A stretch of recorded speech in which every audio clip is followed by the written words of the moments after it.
Chad today is living in relative peace and is in dire need for development. No, not relative peace. We are living in a real phase of peace. I meant with regard to the troubles in neighboring countries. There is tensions and instability over there right now. Of course, yes, that's right. In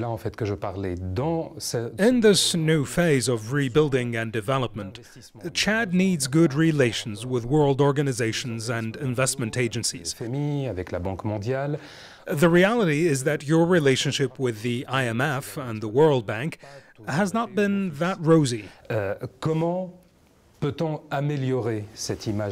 Do you think you can still improve relations with the IMF, for instance, and help get better conditions for development projects in Chad? First, I would like to say that this is a great opportunity for Chadian people to benefit from this newfound peace and national unity. This is the desire of every citizen who does not dream of anything else but improving their life. Entre les fils du Tchad dans sa diversité. Tous les Tchadiens aujourd'hui veulent vivre en paix. Et tous les Tchadiens aujourd'hui veulent simplement qu'on change leur vie. And this is also what we are trying to do. And you may have noticed with your own eyes the opportunities for investment which are available today in our country. I believe that international organizations don't look at these aspirations from the same perspective. And quite frankly, they don't like that African heads of state take the initiative, whatever projects they may present. Quelle que soit la manière, en fait, disons, de faire, et quelles que soient les ressources qu'ils ont. And whatever natural resources their countries possess. En fait, disons, à partir de leur bureau. The decision makers at the IMF or World Bank want to impose their way of development and their projects regardless of our realities. I object to that. I live in this country and I know the realities of Chadians and what they need. We have submitted projects for this country, and we are looking for partners to support us. But we refuse to have any party imposing or dictating anything to us. Mais ne nous imposez rien. Quand j'ai fait aujourd'hui, j'ai lancé ce matin la construction. Today, for example, I launched the construction of a new road in this town where we are, with funding from a Chinese bank. The International Monetary Fund and the World Bank objected to this funding, despite the fact that it's a clear public interest project. Besides, I have been pressured by the locals because they need a road. If the World Bank and the IMF continue to shut the door on us, I am constrained and must seek funding elsewhere. China is ready to help, and we don't understand this fear about China amongst Western countries. La Chine est disposée à nous donner. Et tout le monde a peur aujourd'hui de la Chine. Mais pourquoi on a peur de la Chine? Pourquoi les pays européens? What motivates their fear? They claim that China is going to invade Africa, that it's going to lay its hands on our resources. This is not true. China is an economic partner like any other country. Our relationship with China is a peer-to-peer relationship. They don't try to impose anything on us. Il y a un dialogue d'égal à égal qu'on ne cherche pas à imposer ou à dicter. I'd like to go back to your speech in the town of Biltine. You had strong words for what you called wasteful and lax management of the nation's money. Was that a recognition that the country is in need of good governance and better management? Bien sûr, il y a aussi ça. Of course, there are problems concerning the good governance of the country's wealth. This is a subject of the utmost importance for us. I think that no matter what the level of wealth, you need to answer the demands of your people.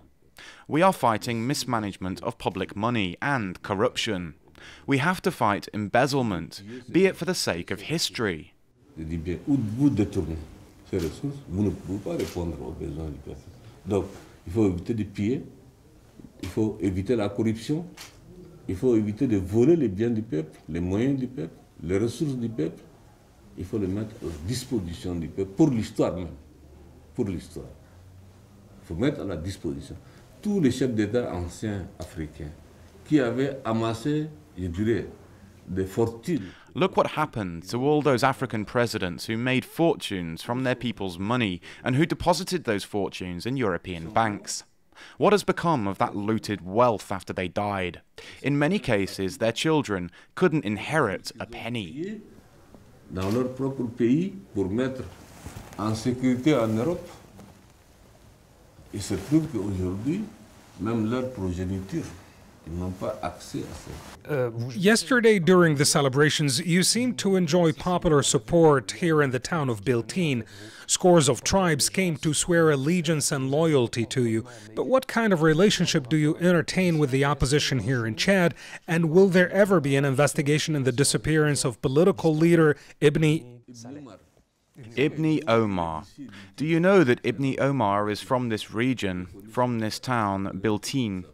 I knew his father and his family. They are from this region and they are well known.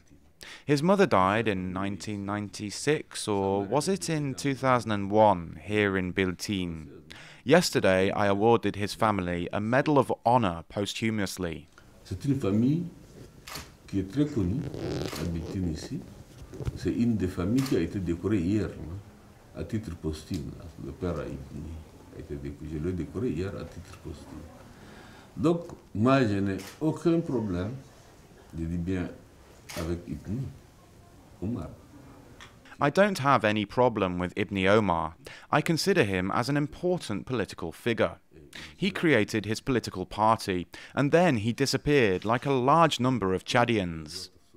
Almost 700 people disappeared between the 28th of January and the 3rd of February 2008. In that period, I lost my army staff. I lost 7 generals in that war. Ibni Omar was one of those who were lost. Il y a eu plus de 700 Tchadiens qui ont disparu. Moi, j'ai perdu toute la tête de l'armée. 7 généraux. 7 généraux. Il y a une procédure qu'on avait mise en place, avec d'ailleurs le soutien de la communauté. We opened an investigation into the case with the support of the international community, the Organization of African Unity, and France, and other parties. I couldn't control the situation in the country at the time, and the capital in particular was in the hands of mercenaries financed from abroad. Je dirais entre la situation dans laquelle Itno a disparu, moi je n'avais pas la maîtrise du pays. Le pays, la capitale était occupée par des mercenaires qui sont venus et qui étaient financés, commandités de l'extérieur, pour semer le désordre au Tchad. Today, some people who were behind that confusion are crying for Ibni Omar. Why don't they ask those mercenaries who wreaked havoc in the country and raped women? Ordre de mercenaires qui sont venus et qui ont pillé le pays, qui ont tué des gens, qui ont violé les femmes. Il faut que la justice doit demander à cela. Nous n'avons pas accès à ces gens. Et je pense que le jour où la justice aura accès à ces chefs de mercenaires-là, the day we lay our hands on the perpetrators of those crimes, we will know what happened to Ibni Omar. In the meantime, we are paying compensation to the families that have been the victims of rape. And we will compensate the children of Ibni Omar when they decide to come back to live in Chad and ask for justice to be done. They will be compensated like other Chadians. But as long as we are threatened with lawsuits and media campaigns, I will not respond. I am very headstrong in this matter. I won't answer. So they should wait for justice to be done.